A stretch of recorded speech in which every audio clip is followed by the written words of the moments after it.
Hi everyone, Marilyn O'Malley here of MarilynO'Malley.com, and today I want to take you through an exercise that is going to help you see what's keeping you stuck. And so you'll need a piece of paper, and whether you can do this with me on this video or not, you probably will need time to stop the video and think about it and then continue on. Or you can watch the video all the way through and then do the work on your own. But I will take you through a little process here, and hopefully that will really enlighten you to what is exactly holding you back from being successful. And what do I mean about success? So success is accepting where you are right now and moving forward, that you feel that you can move forward freely, and it's a journey. Success is a journey, and I'm going to share with you some of my story to help illustrate how this plays out. So first of all, I would ask you I want you to think about what are the major things, traumas that you've had in your life, going back as early as you can remember. And it might just be one that has made a real difference, that keeps playing out today, that you still remember very strongly, and it has an effect on you. And it might be a few. So just start thinking as to what those traumas are, and if it's a really strong trauma, very traumatic, you might want to have some help with this. Help do this with your therapist or with a coach. Otherwise, let me share what the traumas I mean too, because it doesn't necessarily have to be something super traumatic, like you saw somebody be killed, or you were in war, or you were molested. It can be things like that your family didn't accept you for who you were, and so they had certain subtle ways that kept putting you down, or you were bullied. Different things that, well, I'll share my story, because there's so many things, and so it doesn't have to be, what my whole point is, it doesn't have to be a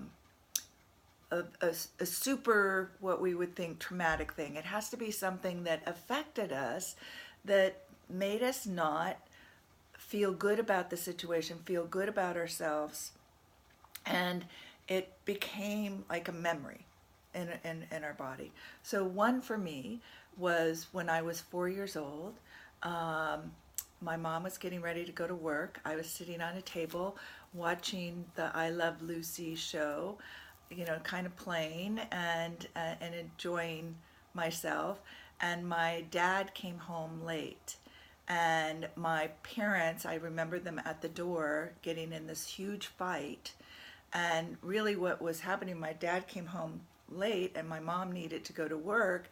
And so, of course, there was this, he was going to make her late. And so there was this argument. But I didn't realize everything. I just kept hearing the kids and all that. So big fight. Then father disappears and doesn't, I don't see him again. And also then I'm thinking I'm responsible. I don't even remember what happened after that, but I'm thinking somehow I caused this fight, that I was a part of that. And so for me, it created, it was very traumatic. And then the next thing I remember on top of that is then my grandmother, so I don't know how much further along, but I think I'm still 4 years old, and we're moving or something like that. And my grandmother is saying to me, as a 4-year-old, you better take good care of your mom and be a good girl so she doesn't leave, end up something happening to her and leaving you guys. So trauma, major trauma. So now it's like, forget being a kid. I need to be an adult and take care of my mother at 4 years old, emotionally. And then the other thing on top of that is then a little bit later where I'm at my grandparents, and my grandmother says to me, and we're going to go out and play, and she says, don't come back to me, and basically don't bother me unless you're dying. And so, and I, as a highly sensitive, I take everything very literally. I've had to learn not to do that as an adult, but as a child, I didn't know better, and I took everything that people said to me literally. Why would I think anything else? And so those three things really have played out as traumas to me in my life. Feeling powerless, feeling not good enough, I don't measure up in some way, and then worried about abandonment or rejection. So those are three things that I would ask you to look. Those are the three like major fears, that we're going to be abandoned or rejected, that we're not good enough, not pretty enough, not smart enough, not rich enough, don't know enough, and powerless, that we have no power. So those are our three biggest fears that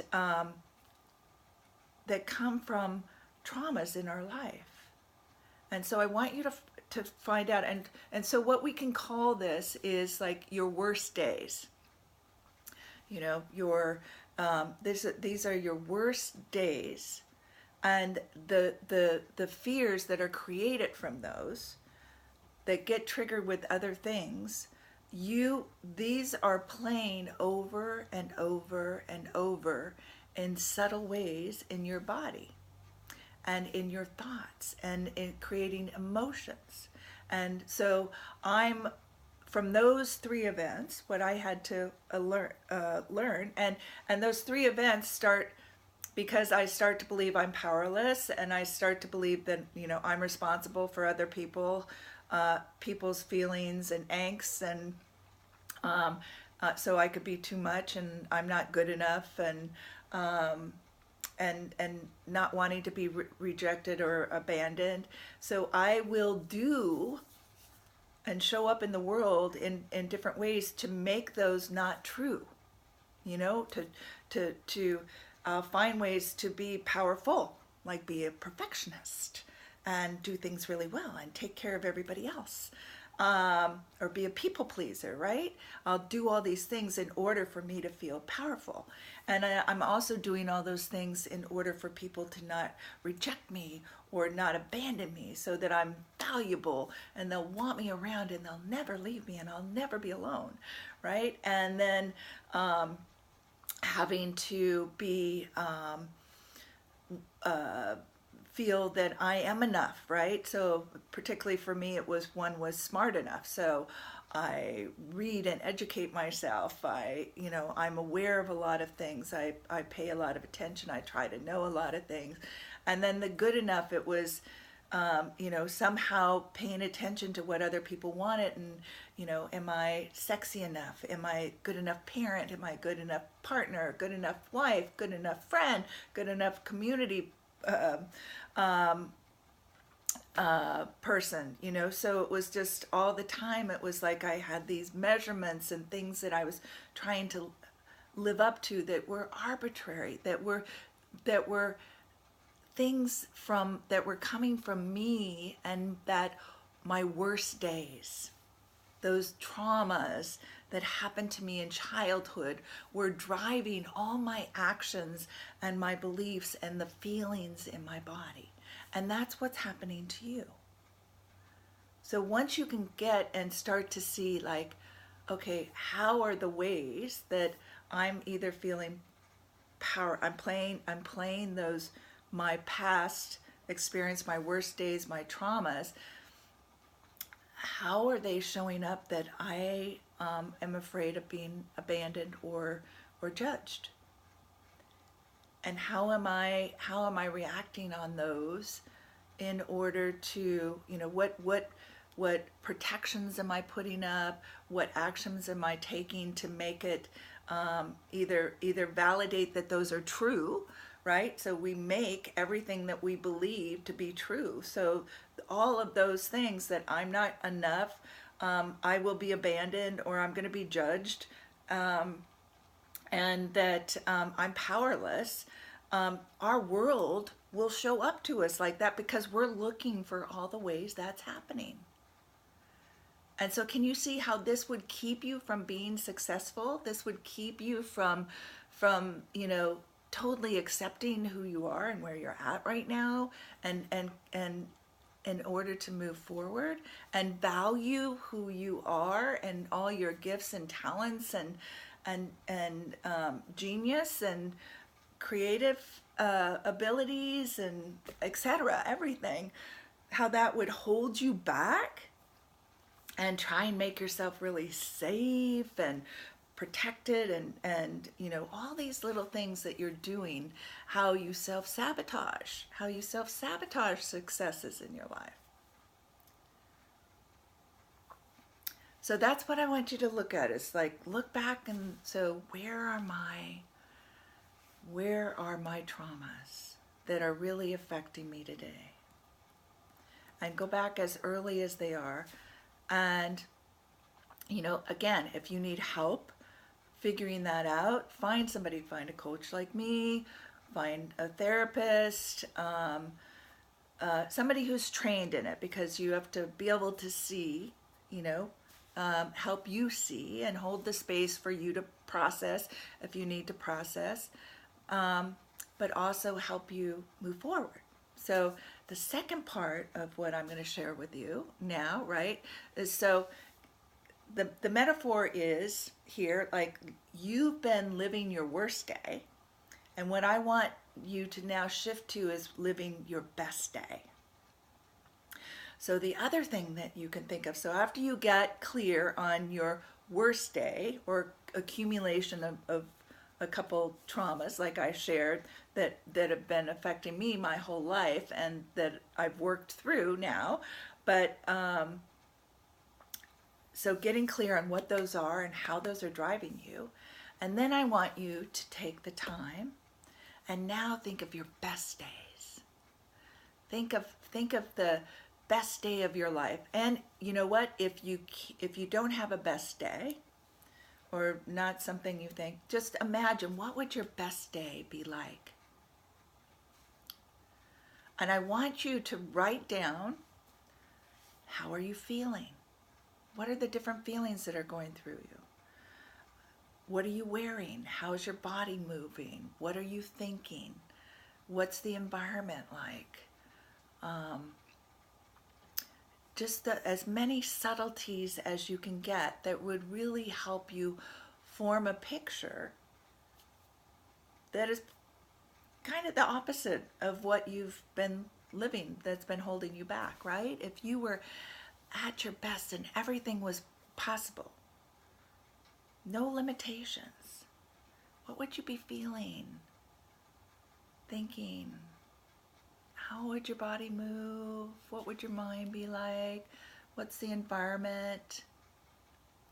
So to give you some ideas, it might be you feel free, you're at peace, you feel empowered,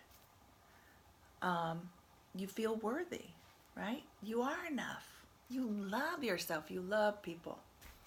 You feel connected. You feel connected to yourself. You feel connected to others. You feel connected to source, the big picture. You might be in nature. There's things around you that are nurturing you, feeding you. You can feel strong, courageous, excited. The free to be you, safe, secure. So those are just some of the things. You might go online and Google feelings, a list of feelings, both positive and negative, and print that out, and then go through, and that will help you with the part that's your worst day, and just kind of go through and find the feelings that you have been experiencing and mark those, and then go and find the positive feelings and mark those off, that where you want to be, what you want to be feeling. Accepting, unconditional love, deeply caring. So anyway, those are the 2 exercises right now that I want you to go through and process. And then the exercise will be for you as you go through your day. When you wake up in the morning, do you wake up with the from the the old stories? Are you waking up with your worst day feelings, or with your best day feelings? And so whenever you notice that you're in your worst day feelings, again, feeling judged or worried about abandonment, not feeling that you are enough in any way in your life, or feeling powerless, I want you to say stop. And you can say stop and change. Change. I want you to change to your best day feelings and emotions. Like, get into those. Gratitude. What are you grateful for about today, about who you are, your abilities, your talents, So just stop, change, and you switch over to your best day. Am I in my worst day, or am I in my best day? So that's all I'm going to ask you to do. And I'd love to hear from you how this is working for you. And I think next week I'll create a meditation that will help you take you into the energy of your best day, to help transform. So if you can see now the energy, because we're all energy, everything is energy. So the energy that you're in is creating your reality and the energy that you're attracting to you. You're making yourself right. So if you're living from your worst day and the worst vision of who you are and what is possible for you, your reality will show up that way. But if we switch it, because your thinking and your beliefs are not who you are, that's just programming. It's programming. And just like a computer, your computer's not going to do anything it isn't programmed to do. And right now, your subconscious mind is programmed to those old traumas, to your worst days. And what we want to do is create a new program, new operating system, inner operating system, so that we create a new successful reality for you. So you have to become conscious about what operating system you're using in your life. And so again, if it comes up, you notice you're not feeling good, your energy seems low and dense, that's a sign for you. Oops, am I in my old operating system? Am I in the old energies? Am I in my worst day trauma energy? Stop, change, best day. And you pull yourself up and you do whatever it takes, like whether it's just remembering your best day to get you in that, and then you start operating from that energy. However you can do it, put on some music if you need to, but switch it. and just say, okay, I'm choosing to be calm and peaceful right now. I'm choosing to love myself right now. And so moving forward, I'm going to move forward from this energy and watch what happens. It's really exciting, and it can be very dramatic, but you might have to do it for a few times before you start to see a different reality, but you just start noticing what happens and just start following the energy. And as you continue to do this, you'll start having more best days energy, and less of the worst day energy, and eventually it will shift so that you're having more of the best day, with some of this playing in the background, but that's all right. You will be in charge. You will be responsible. You will be empowered to make those choices, and it just will continue to grow. So I hope this was helpful. I'd love to hear back from you about your experiences. So please either reply on with this video, watching this video, or through email or through my website at marilyno'malley.com. And if you need any help with this, feel free to reach out to me. I give a free discovery session, so we can talk about this on your discovery session. Or if you'd like further guidance into doing that, I'd love to help you. Or I can help refer you to somebody else, or go find somebody else to help you take through this process. Because this will change your life. I promise you. It's changed my life, and it's changed many of my clients' lives. And it's very subtle, but it's really empowering. All right. Until we meet next time, love, live, and matter.